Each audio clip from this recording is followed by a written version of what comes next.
Good evening and aloha. I'm Tor Leitala, Curator of Textiles and Historic Arts of Hawaii here at the museum. And thank you all for coming to tonight's talk on 20th century Aloha wear. This program is part of the Fashioning Aloha exhibition that runs until September 1st, and I hope all of you have seen it. So you may have questions later. So first, I'd like to thank the sponsors of the Fashioning Aloha exhibition. They are NMG Network, Tor Richard Limited, JCB, the Hamandas Waterwell Fund, Laura Group, Aqua Aston Hospitality, and Honolulu Magazine. I'd also like to thank all the lenders and community involved in the exhibition, which you saw in the slideshow. And tonight's program is made possible by the Ralph F. Green Lecture Series for Notable Speakers.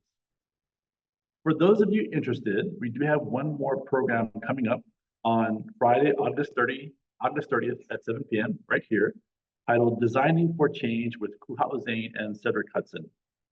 So Kuhau Zane is creative director of Sig Zane Designs, one of the lenders for the exhibition. And Cedric Hudson is vice president of men's design at Fabletics. They both see themselves as cultural storytellers, and we'll discuss how they use their platforms to affect social change.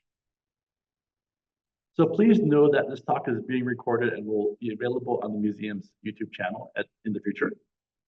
But tonight we have Dr. Linda Arthur Bradley, a specialist on 19th and 20th century Hawaiian textiles, to talk about the fascinating evolution of aloha wear. Linda has taught at the University of Hawaii at Manoa and at Washington State University, and I see some of her former students in the audience. I am one of those, and is the author of Aloha Attire, Hawaiian Dress in the 20th Century, and The Art of the Aloha Shirt with DeSoto Brown. It was her gift of her private collection of aloha wear to the museum that was the impetus for the Fashioning Aloha exhibition. So let's welcome Linda to the podium.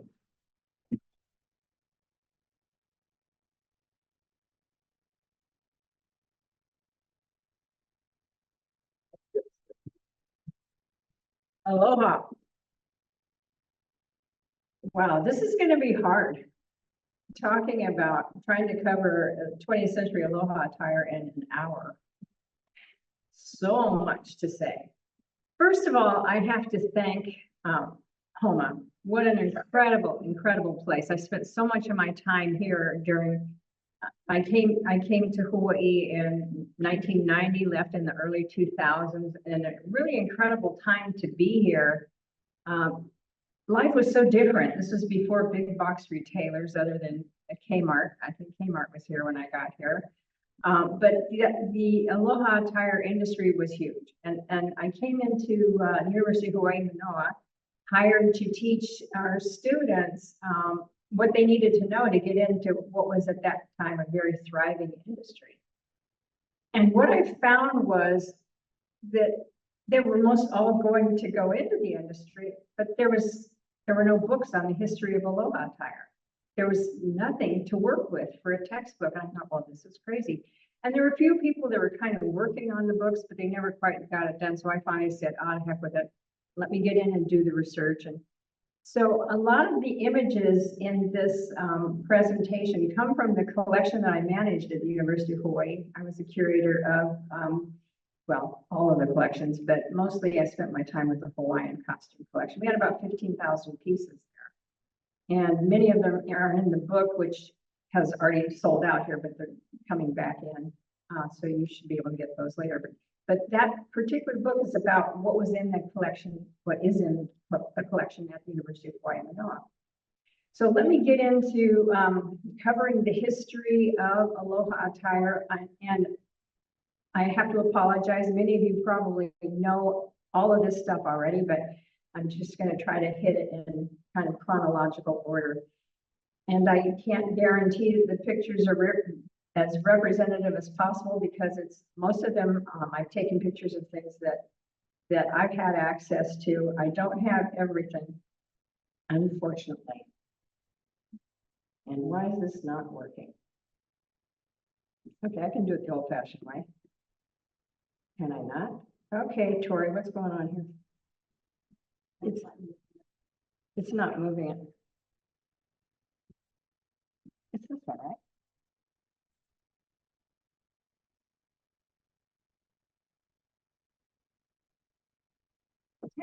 technical problems already. Well, while they're figuring that out, let me tell you something about Tori. Can I do that? How many want to hear?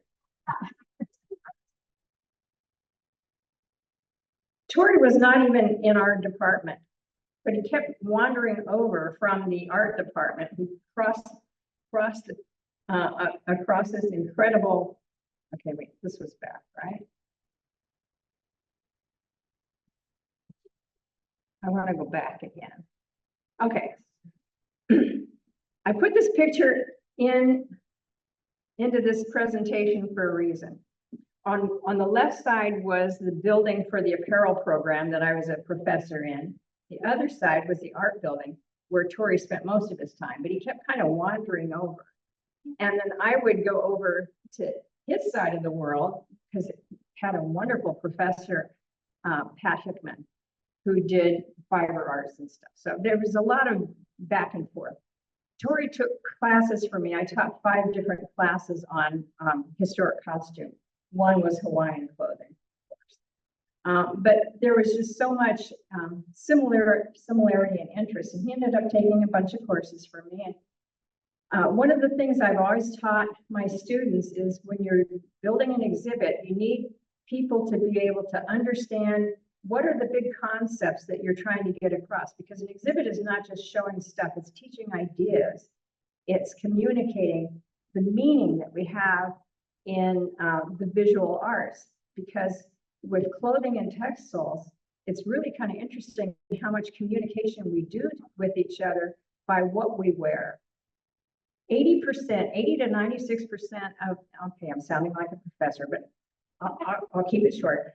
80 to 96% of the communication we do with each other is nonverbal. And a lot of that is clothing. People don't seem to realize that, but we communicate so much about what's important to us. And this exhibit, Tori's done exactly what I taught. Try to get the ideas across as much as possible. The visual should tell the story. And I don't mean the written stuff, what you see. And what is so stunning about this exhibit, and I don't know if I told you that, but the part where we're talking about Hawaiian identity, and like the shirt that Tori's wearing tonight, there's just so much in the prints themselves that tells you about what is meaningful in terms of Hawaiian ethnicity and Hawaiiana, or Hawaiianness, let's just say. And I'm already going off the script. All right, so this is a picture of some of my students. This was from the 90s when people actually came in. Whoops, that goes down? Oh, that's right, you told me it was counterintuitive. Okay.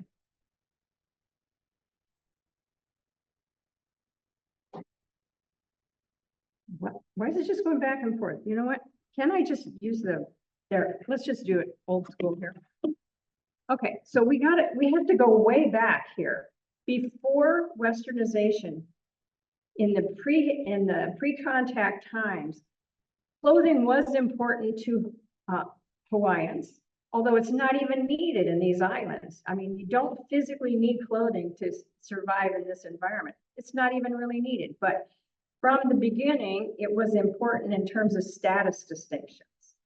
And the Ali'i were able to come up with some pretty incredible stuff, the feather cloaks. Like this particular feather cloak took 20,000 birds to produce. 20,000 birds. And these cloaks, as you undoubtedly all know, were worn by the Ali'i. This particular shade of yellow that you had in it was related to just what you were, how much mana you had, how high up your rank was. So I'm going to try to do this quick because I imagine you all know this stuff. But before the Westerners arrived here in the islands, there were textiles. There was weaving. Lauhala mats are still being woven. Hats are still being done.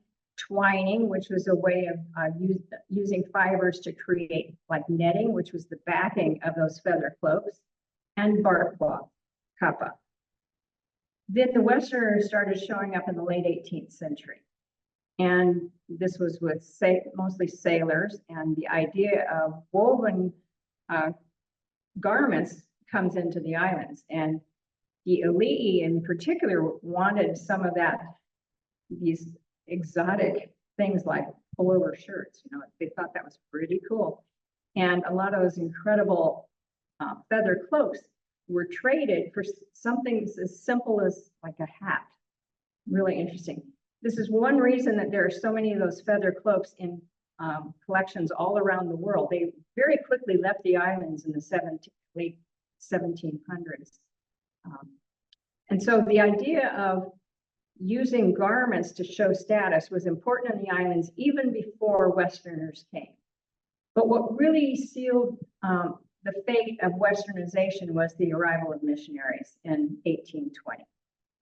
So undoubtedly you all know that in 1819, the kapu system had been overthrown and they were kind of without the former rules that were running society.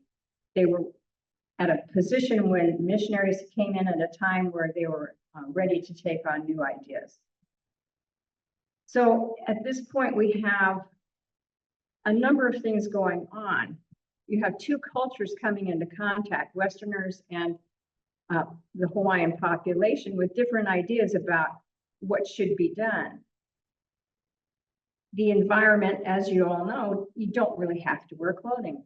And you have two different cultures with different perceptions on what the body was supposed to be doing. The idea of modesty was not a concept that was in these islands at all until the missionaries arrived. And they developed a concept called cloth to conversion. So they came into the islands. Their goal, of course, was to convert people to Christianity, but they believed that in order to do that, first they had to civilize the Hawaiians, and they were going to do that with cloth, with clothing. So let's just move on here. So the kinds of things that they were wearing when the missionaries arrived were garments made of kapa. So this was a really interesting thing. When I was here on sabbatic leave in 2008, I was working with the people at Queen Emma's Summer Palace, and we were working on an exhibit on kapa. And we found this kapa, and it had no information with it. It kind of looked like an old grocery store bag, a paper bag. It was all kind of crumbled up, and obviously the right kind of colors like that, but it was really hard. And we had no provenience for it at that point. It was a scary thing for a curator to find something that you know it's important, but you have no information. Eventually we found the information. But in the meantime, it was hard, it was dry. And so we just set it in, you know, a lot of that Queen Emma's Summer Palace has no air conditioning. So we left it in a room that was plenty humid, and it took about a week for it to get to where we could lay it out, and it was flat, like in this particular picture. My husband in the front is photographing me. That's the only time I had a tan, believe it or not, because I don't deal well with hot, with the sun. But anyway, so it turns out we found the records, and this was a kihei worn by Kamehameha prior to Westernization, so that we know that this design here had no impact from the Western world. So we can really date this to about the time of Cook's arrival.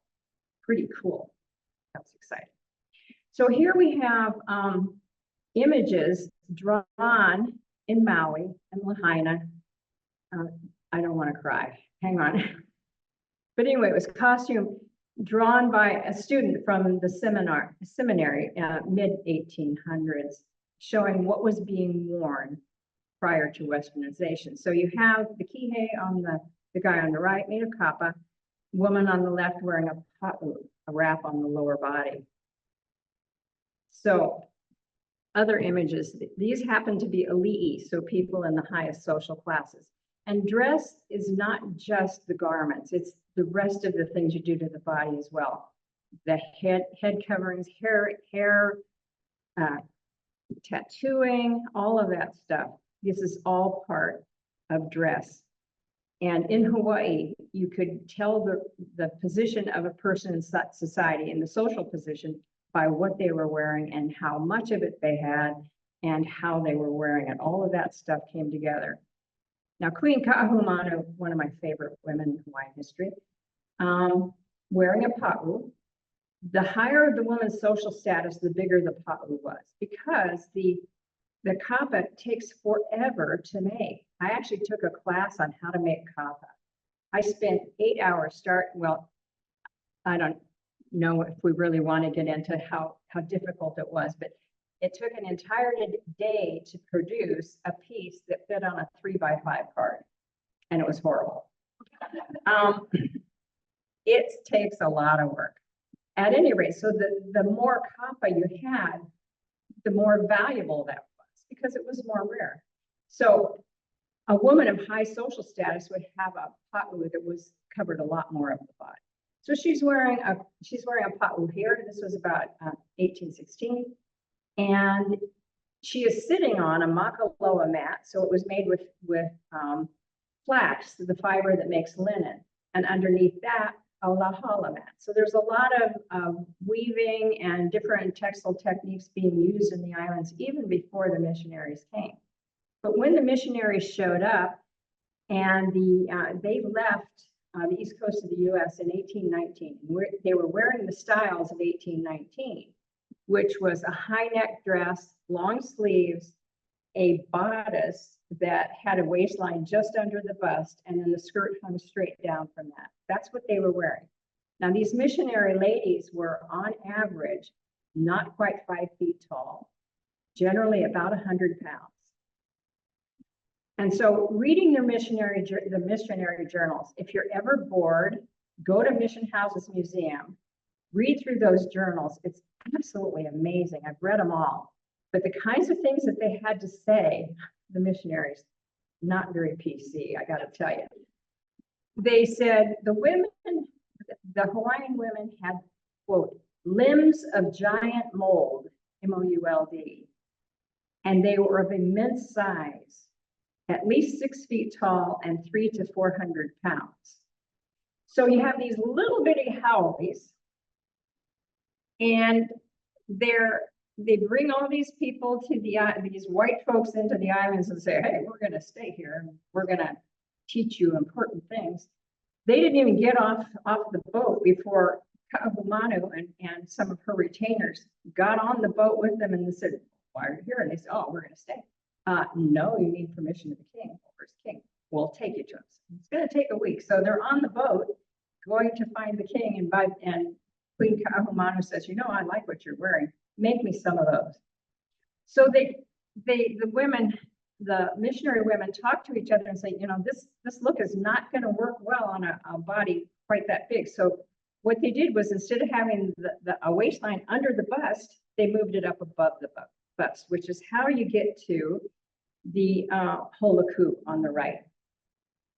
So that was what they came up with, which was the first garment made with woven fabric here in the islands called the holoku. So they introduced the holoku and said, this is what you should be wearing. I mean, you know, it's good for women to cover the body. The things they had to say about the bouncing breasts they saw in the islands, in the journals, is absolutely hilarious. I got in so much trouble for laughing as I was reading those, but anyway.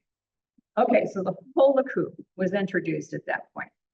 So on the left, you see these garments came from Mission Houses Museum.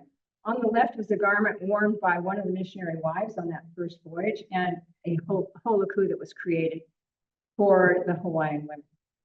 The Ali'i in particular. The women in their journals complained constantly that they had come here to save souls, and all they did all day long was make custom garments for the king and the queens. They were put to work as seamstresses. So when the missionary women said to Queen Kahumanu and her retainers, we really should teach you how to sew. No. We don't do that. You do that for us. It took 10 years to where Hawaiian women finally started learning how to sew. In the meantime, the missionary wives were doing a lot of sewing. So they had, and it took, this was 36, I think it was. It was 16 years later, this drawing happened, showing a whole lot of things going on, but let's just focus on the garments. So you see some haoles on the right wearing the styles of the time that were popular in, throughout America and Europe. And you have local women in the front who are already wearing holoku. They were encouraged to wear holoku as long as they were anywhere near the missions and the missionaries. So, but there were two garments they introduced. One was the holoku, the other was the mu'umu. The mu'umu was what the missionary wives called a chemise, what many people in my generation would call a slip, an undergarment, an underdress. And they said, okay, so first you wear the mu'umu, then you wear the holoku on top of that. It didn't last long that women did this. They said, this makes no sense. If what you want us to do is to cover the breast, why do 2 layers? It's just gonna be hot. So, but this is a great picture because it shows they actually were doing that for a while. Didn't last long. The mu'umu was relegated in the 19th century to use as a garment to sleep in or to swim in, because you could swim in it and it wouldn't dissolve. Where, think about how kapa is made. It's fibers that are just smashed together with heat and moisture. You get it wet and it's gonna dissolve. So, it might be kind of tough as you're on a surfboard and your garment's falling off you. So anyway, speaking of surfboards. And what men wore was called the malo. It was basically a loincloth made of kapa. Very simple. So what happened over time, the kings and the queens spent a lot of time with royalty from all over the place, but primarily England. They really enjoyed heading to England. And the elite women had their clothing made in Paris and in London by couturiers, famous folks, and they would bring that Western style dress back into the islands. And whenever they were involved with things like royal jobs or whatever, any kind of presentations, anything to do with diplomatic stuff, they were wearing Western style dress. By the way, there's a pretty good exhibit going on at Iolani Palace right now about that. But they would wear this Western style dress. They didn't necessarily like it. And this is kind of interesting because in order to wear the Western style dress, as you see on the left, you had to be corseted. Can you imagine having a free body all these years and now all of a sudden having to cram yourself into a corset? So there's plenty of discussion in some of the early writings as to how as soon as the haoles would get out of the way, they'd rip off the Western style garments and put a holoku on because holoku is so comfortable. What happened over the years is as the royals brought Western style design into the islands, it would be incorporated into the holoku, at least in terms of trims and fabrics and all that sort of thing.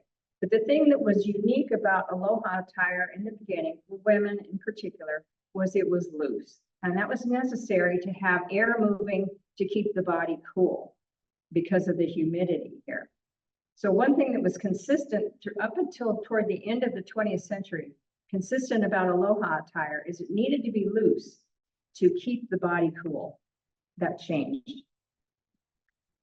But at any rate, status was made evident in the garments by the kind of design details that were added to the holoku. So here we have an ali'i woman who's seated and her maid who's standing. So differences in the amount of detail in the garments. What happened toward the end of the 1800s was the introduction of a train to the holoku. And so the holoku starts becoming, at the end of the 1800s, it becomes a formal gown. And the mu'umu is going to become a day dress pretty soon thereafter. Princess Kaiulani was a great lover of holoku. This photo is in like a million places. It's an absolutely gorgeous dress. But the holoku by the end of the 1800s consistently had a train, and it was still quite loose. This is a collection called 200 Years of Hawaiian Monarchy. These are garments that were worn by the monarchs here and the queens here in Hawaii. They're not, they look pretty wonderful in this picture, but they have been fixed and repaired and whatever. They represent from the mid 1800s up to 1920s. The third woman on the right is wearing a dress made by Chanel for Princess Kaiulani. Pretty amazing. I don't know where this collection is at this point in time and if it's still for rent, but in 2012, we had the International Textiles and Apparel Association meetings here, and we were able to get this fashion show. And it was an absolutely wonderful thing. Ka'ahumanu Society, you probably are all familiar with these ladies who, in the spirit of reverence for Hawaiian culture, can have a consistent uniform, and that's a black holoku with the gorgeous legs. Early 20th century, holokus were a very important part of life for women here, and they continued and still continue and are very much revered, especially with the holoku balls that happen every year. The holoku, hula holoku.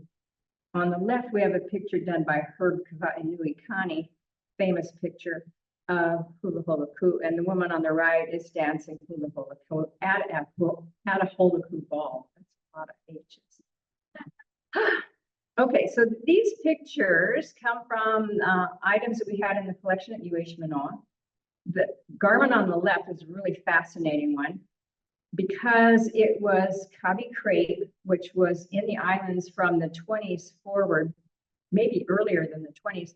It's a Japanese fabric that was intended for use for making kimono. And in a minute, I'll get to explaining how that it had to do with the development of the Aloha shirt. But this holoku was designed by a Japanese Hawaiian woman who was a flight attendant, and it was for her wedding. So she was getting, the traditional Japanese fabric, but the Hawaiian design lines with this particular holoku, and it was made of rayon kabi crepe. So these are typical garments of the early period from the 40s, 50s, thereabouts, and the three on the right, well, they're all basically rayons. And the rayons, I can get sidetracked with talking about how valuable the Aloha attire is. And if I do that, I will never get done here. But it's the rayons from the 40s and 50s that are extraordinarily valuable. So let me lapse into getting to talk about the Aloha shirt. And unfortunately, I can't spend too much time on it because I am way behind already.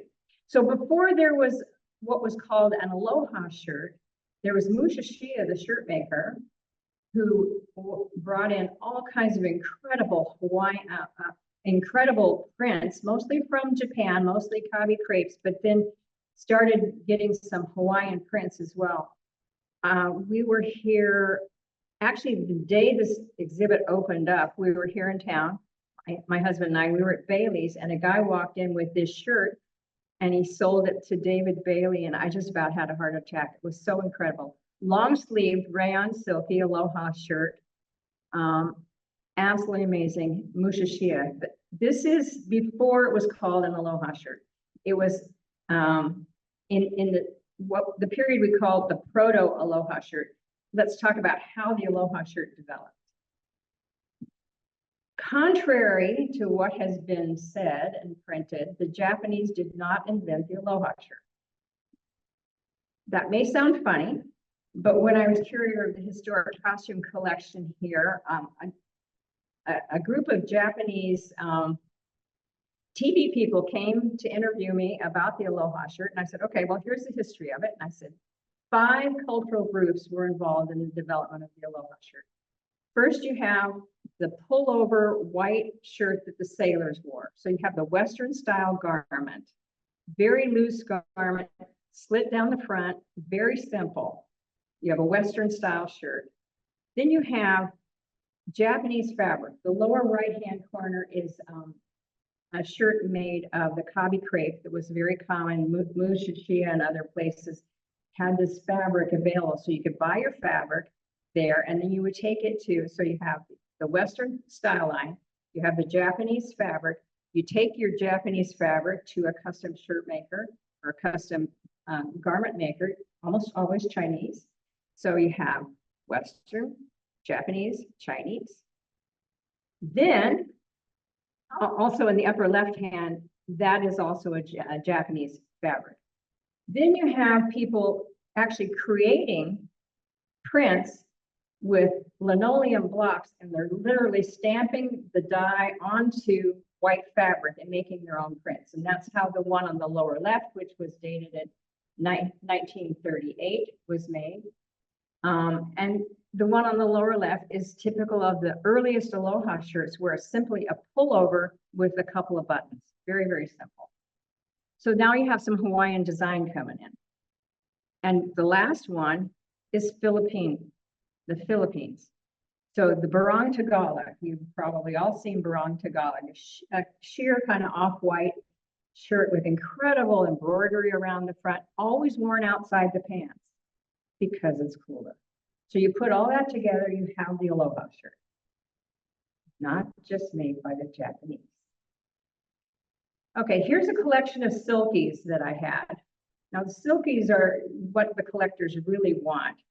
They can be from 1,000 to 17,500 value now. So check grandma's attics, you know.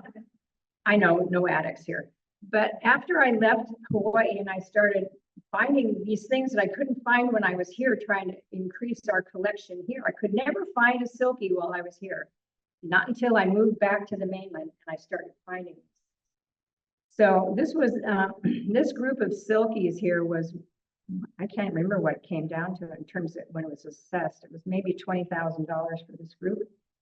And the one on the front, we have this here, don't we? Yeah, that's a Keone. So interesting stuff. It's that heavy rayon with really bright prints, incredible design, incredible art from the late 40s, early 50s that are the most valuable. And here's another one. Shaheen's stuff is among the most valuable stuff on the collector's market. It's that intense color. He was able to create patterns that had anywhere from 6 to 15 screens for each shirt. There was that many gradation, different kinds of colors that were done. And very labor intensive to do this, but it's that intensity of design. And on that rayon, it would absorb the color so well that it was really, really intense. This is what the collectors are after. Okay, I could spend forever on this topic, but I need to keep moving on. Mid-20th century, after the war, and you guys know what I mean by the war. I'm talking about World War II. My students will say, oh, Iraq? Yeah. Well, as you know, servicemen and tourism became just huge in this part of time period. And these great shirts were picked up and taken back to the mainland, which is why you can find them on the mainland. You can't find anything here anymore. So this period right after World War II was really important in terms of how huge the garment industry was here. It was one of the biggest economic driving forces of this state in this time period. Huge. And people wore Aloha attire every day. Didn't matter what your ethnicity was, you were wearing, if you're a woman, a mu'u most of the time, guys, Aloha shirts. And as we all know, the Aloha shirts are still really dominant. Not so many mu'us, which breaks my heart. Okay, 1949, the garment industry came up with another garment for women called the holomu'u. And it was obviously a cross between the holoku and the mu'u. It was fitted closer to the body, but it did not have a train. And this was developed pretty much for entertainers. And young women liked them because it could show off the body. The kinds of things that you saw in the mid-20th century, for quite a period of time, there was a lot of attention paid to Hawaiian rituals, Hawaiian design. These were done by Shaheen. This was a series he called, that he referred to, the focus being about Hawaiian rituals. And this is the two on the right, the blue muumuu and the red shirt. This was about the ali'i, but the one on the left was a little bit different. It was basically about fishing. So it's the intensity of color, the intensity of design that makes such a difference in the print that makes them so important to collectors. So here's the hula. It was very common by the 50s, not just for entertainers, but especially younger women. And in this case, you have dresses that had a little, it was called a bolero, a little jacket on top, so you could use that or not. A number of the designers in the mid-century were focused on not just fine art and design, textile design, but ethnicity. Hawaii being such a multi-ethnic place, a lot of the designers were derived from primarily Japanese and Chinese ethnic stock, and yet the designs reflected that. So there were a lot of garments, especially with Chinese design, because it's just so dramatic. These were all by Shaheen, one of the exhibits on Shaheen's work. And this is one of the interesting things that happened in the late 50s and into the 60s. Shaheen was one of the guys who brought in, he was probably responsible for bringing the modern garment industry into Hawaii. They hadn't done merchandising, promotions, fashion shows. None of that happened until Shaheen. A number of Shaheen's merchandisers decided it was important to do advertising outside of Hawaii. They had ads in Vogue. They had little shops inside of a number of stores like Bloomingdale's and whatever. Wherever there were people who did a lot of traveling, they'd have shops, just like Tori Richard has within the big stores here in town now. And he created these shops. He called them East meets West shops. It wasn't just Hawaii. It was about Asian stuff as well. Pretty phenomenal stuff. This is a holoku that we had in the collection at UH Manoa that was designed by Betty for Queen Elizabeth. She apparently didn't take it with her. But it's beautiful. It's royal. It's really light, filmy fabric. It's pretty cool. So once there was the move to become a state and so many haoles coming into the islands, Westernization starts happening very, very quickly. And so American styles become much more and more common. In the workplace, people were typically wearing the same stuff you would see on the mainland US. And the muumuu continued to dominate in women's wear, but also you have what begins to be kind of a blend between Hawaiian print designs and the shaping that was found in women's wear in the mainland. Some of these dresses were not just fitted, but they had substructure within them, like corsets built in. This is something that Shaheen was well known for. And so this is when Aloha Attire merges into becoming resort wear. It was very popular also to have a look back to Hawaiian history. So these are tapa or kapa designs. The tapa designs typically came from Tonga and Samoa. Some of the producers like Shaheen would send their designers into other countries and say, stay for a week, 2 weeks, whatever, gather images and bring them back and put that into the artwork. So this one on the right, we have it here, don't we? Yeah, okay. So, all right, so, and aside here, Eisenhower, during the war, did not like the way his uniform jackets looked because he wasn't as tall as he would like to be. So what he told them, I want you to rebuild my jacket, make it shorter so it lands at about the hip line. And so if you look at his jackets, they were really that short. And young men started liking that look. So here in Hawaii, they're copying these short shirts. They were called jack shirts. because they were like a cross between a jacket and a shirt, and they were actually quite short. And as you can see on the undressed male mannequin on the right, you can see about where that hit.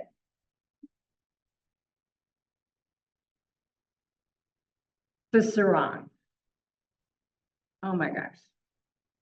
Absolutely incredible. Shaheen did the most amazing things with the sarong. Inside of this thing was basically a corset.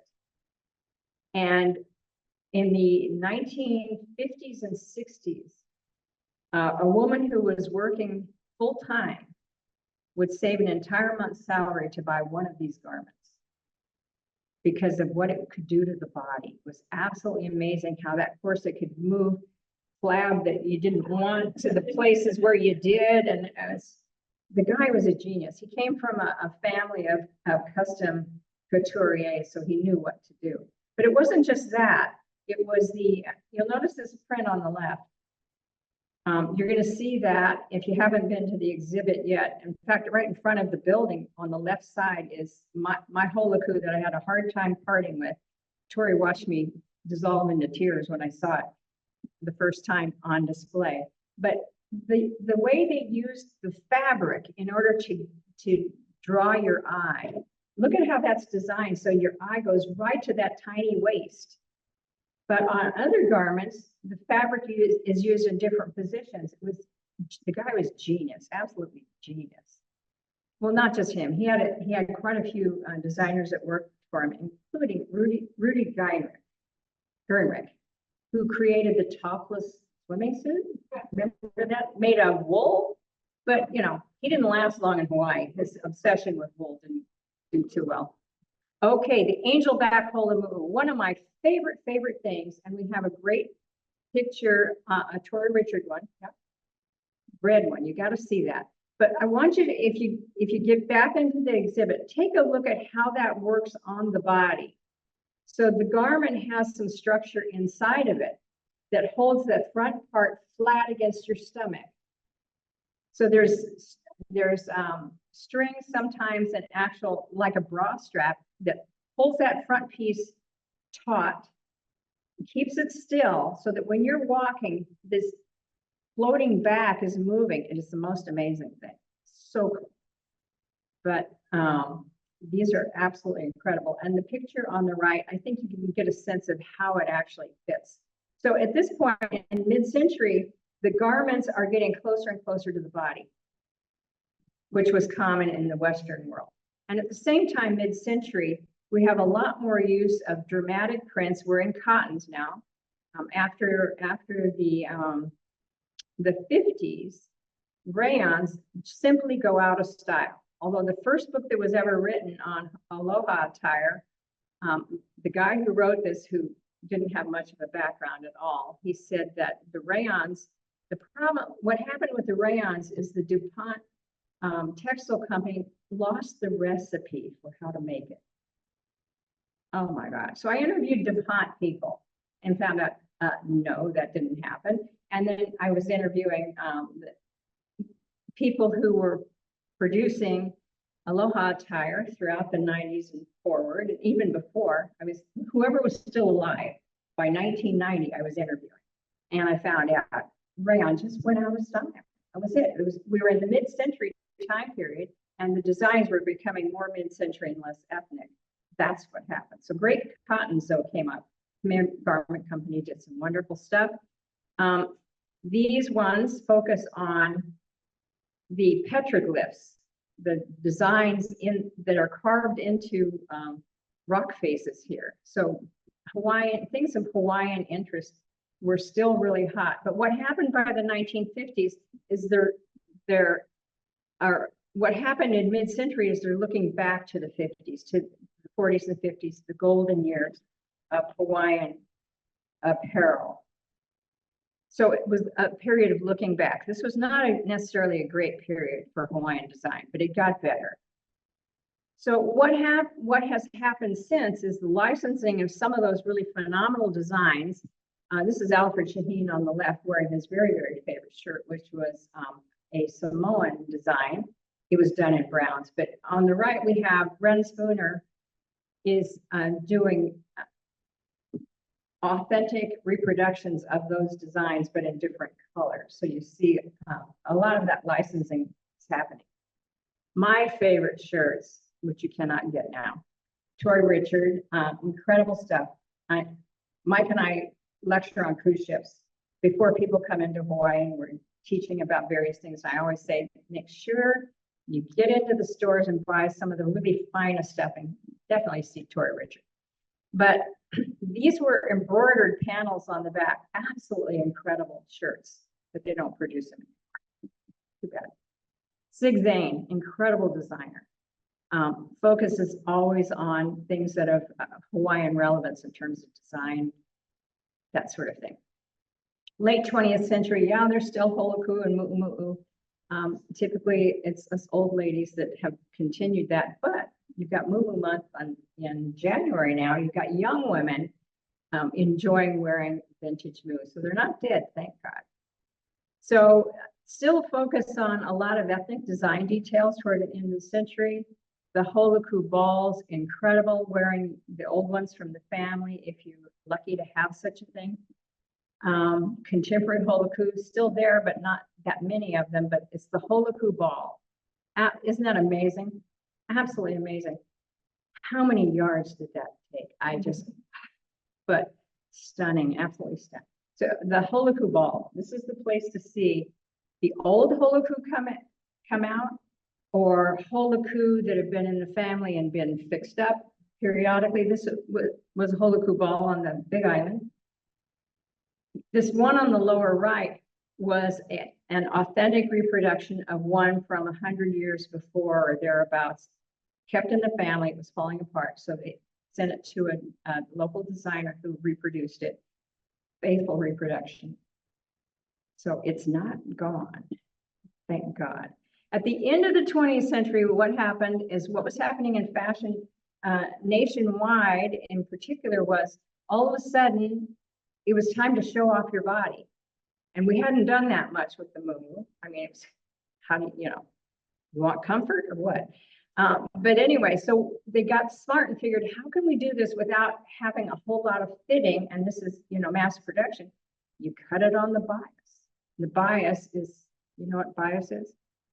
Okay, think of a handkerchief. It's square. The horizontal and the vertical don't stretch, but if you put it on the diagonal, it stretches. That's called the bias. So that fits it closer to the body, and still there's comfort. So you have what we call island style dresses at this point. So you've got great Hawaiian prints, but they're more for younger women. On the lower right was, I think it was a Tori Richard. Yeah, it was a Tori Richard from Miss Universe in, is that not, can you read that? 98? Yeah, great design. And this is 2012. And this is what we had the International Textiles and Apparel Association meeting here. This is Princess Kailulani I was wearing that Tori has on loan until this is over, and I get to take it home and make a pattern off it, and then I'll give it back to you. And my grad student and an undergrad student in Aloha Attire. Okay, so what really has been very important in the industry at the end of the 20th century was identity apparel, making garments that you all know what this is. You can look at somebody's print and say, oh yeah, this one works for Foodland or whatever. Bishop Museum, one of these in the middle was Bishop Museum. The one on the right we have here, don't we? No? There's one kind of like that. Yeah, okay. Whatever, tells you where they're from. And you don't need to read all that. And according to Tori, we're POW. So what questions? Anybody have questions? I'll attempt to answer. Thank you. Questions? No questions? Oh, up there, yes.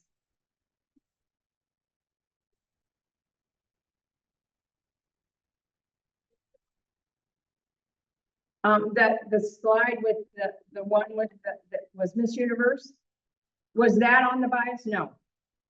The only one on the bias was the one on the left. And the thing about cutting it on the bias is you get an interesting way to use the pattern. Only that one was on the bias, but by the 90s, there was a lot of stuff being produced on the bias. It wastes a lot of fabric, so it didn't last long because you waste a lot of fabric. Other questions? Yes. Oh boy, Tori, you want to take that? Depends on what time period.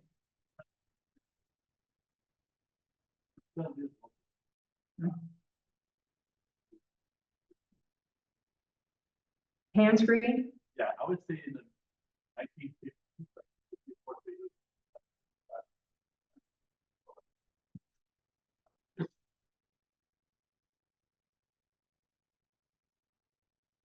As well as steel. You will have steel with large manufacturing. Right after the war, Alfred Shaheen decided he was having trouble getting fabric because it would get tied up in shipping and all. Normally you'd have to order like 3,000 yards of fabric.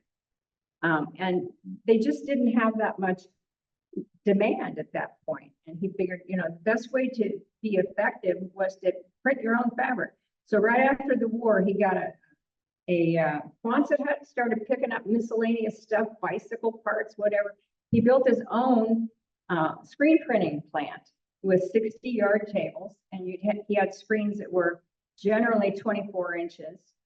And he was able to knock out an awful lot of fabric that way. So it's not printed quite so much here. Most of the printing is now done in Korea and China. What? Gigi, where else is the printing done? Japan. Okay, thank you. Nice to have former students who I can send the questions to you. Any other questions? Why don't you ask Gigi? No.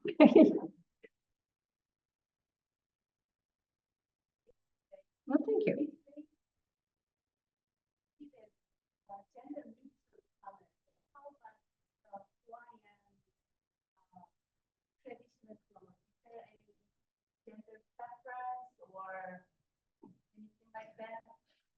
We did research at the University of Hawaii to find out which groups wanted which kinds of prints, what was going to sell the best. And it was really kind of interesting that didn't matter what, and we did this in like 5 different languages. So we would interview people, tourists and whatever else. Uniformly, people hated yellow. I thought that was interesting. Commonly, people loved a black background with a bright color against it. So it wasn't, there was some preference for pinks. I think it was Japan. But it's really kind of hard. Gigi, you could maybe talk to this because you know what's selling and what isn't now.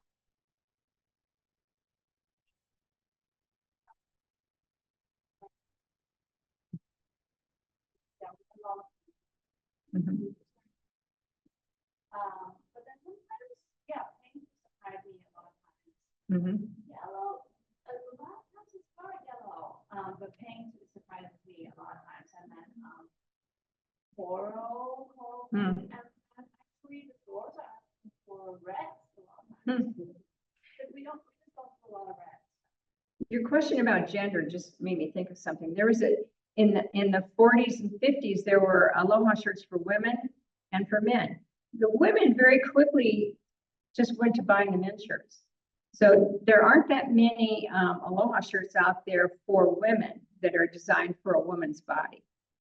I think there was, and the very idea of the earliest Aloha shirts where we don't know exactly which of the private schools these guys came from that went and bought the fabric, the kabi crepe, the Japanese kabi crepe, and took it to a Chinese tailor to make matching shirts. That's the idea of where this whole thing came about. But the interesting thing there was, what they picked was fabric that was designed specifically for little girls' kimono. These are guys. Gender has never been a huge problem here, like it is on the mainland. People get really hung up about what a boy should wear. It's never been a big deal here. The fluidity of gender here played right in the very beginning, played out right there. So, other questions? Yes.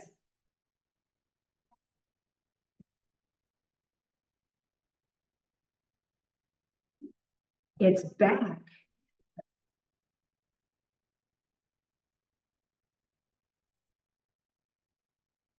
What amazes me that's back is the matching guys' shorts and shirts. But that actually, that look kind of started with beach wear, where the shorts and the shirt were lined with terry cloth. But you don't see that anymore. But you do see the shorts and the shirt. It's just amazing. You know, fashion is always looking back. And the cool thing about Aloha Attire is it doesn't go out of style. I was wearing, is that this morning? A 35-year-old muumuu. That was just this morning, right, Chicky? Yeah. I don't know. It's just, I'm losing track of time. It's because I'm ancient now. Other questions? Yes.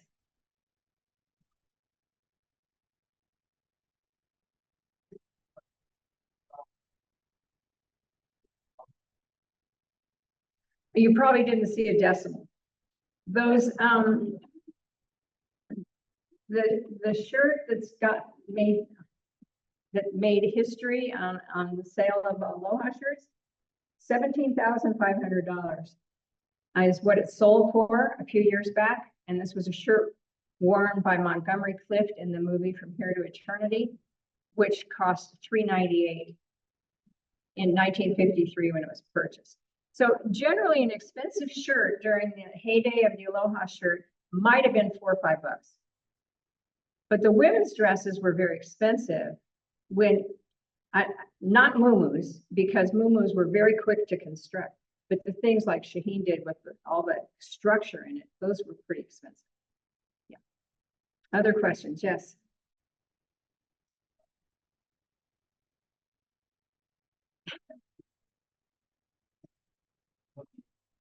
Mu'u. Mumu. All right, Tori.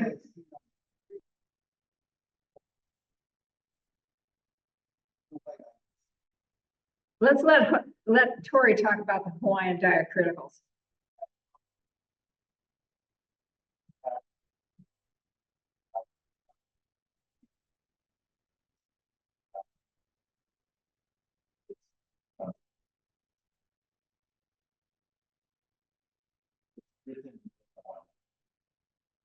Like, you notice, Honolulu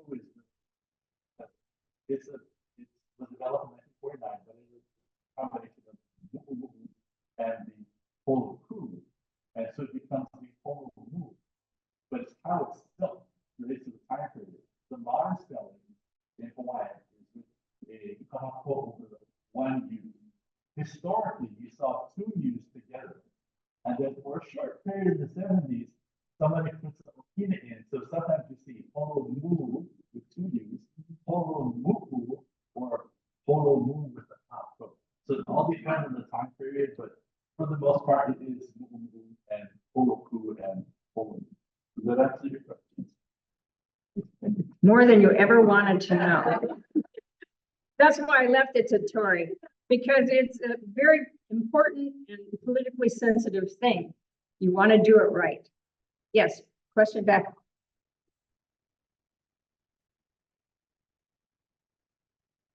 Oh, okay, so mu'u meant cut off because it was cut off below the knee. Holoku, oh, there's several theories on this one. Holo meant to run, ku meant to stop, and when they were stitching the long seam, they were running, it's called a running stitch. So they'd run the stitch and they'd get to the end and they'd stop it. They called it holoku. Did not know that. Maybe that's why I like it so much, because I've all been stout. Okay, cool. There's a lot of stories behind these things. Nobody knows exactly what happened on a number, but that's the way, you know, research is. Any more questions? Yes.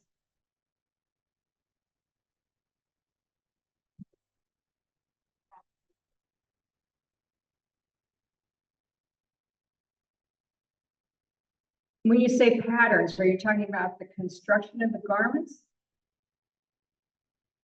Is what open to the public?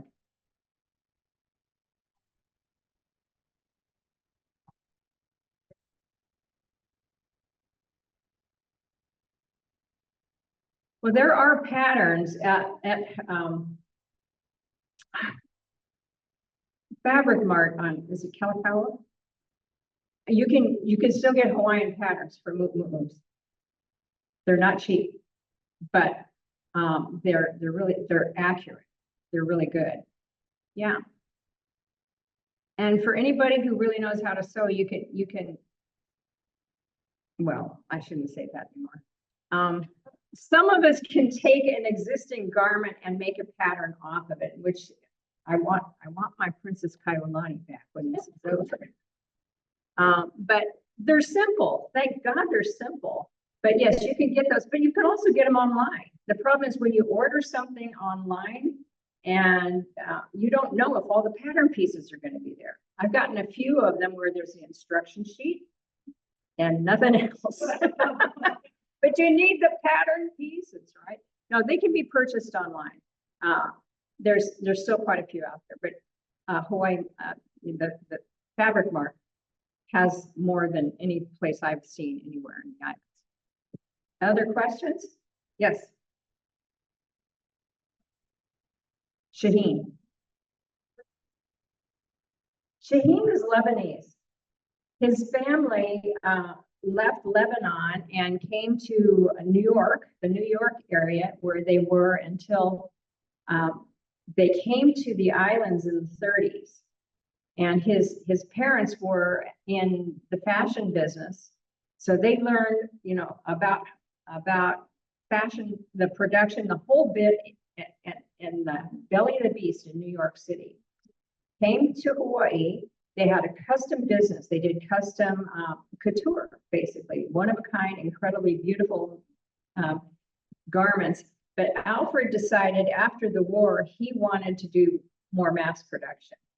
And he changed the face of the Hawaiian garment industry. And luckily, just a few years before he died, the state of Hawaii had this enormous event for him. He was listed as one of the most important men in Hawaiian history because of how he revolutionized the Hawaiian garment industry and brought the modern industry to Hawaii, which became a huge economic driver in the 50s and the 60s here in Hawaii.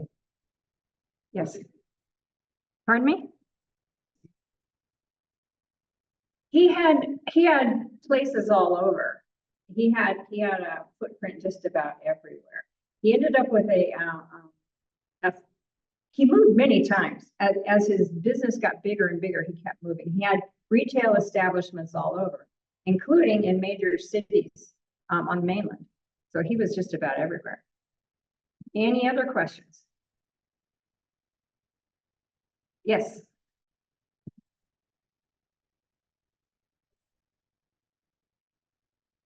Yes, they bring it out every now and again. You have to be very careful with textiles of any kind, especially when they get old. The light is really important. What kind of light is hitting them. So if you're hanging, well, Tori can tell you all about this too. If you're hanging any kind of a vintage piece in your house, you don't want sunlight to hit it. You want to be careful how much light, what kind of light. If it's there are ultraviolet filters that you can put on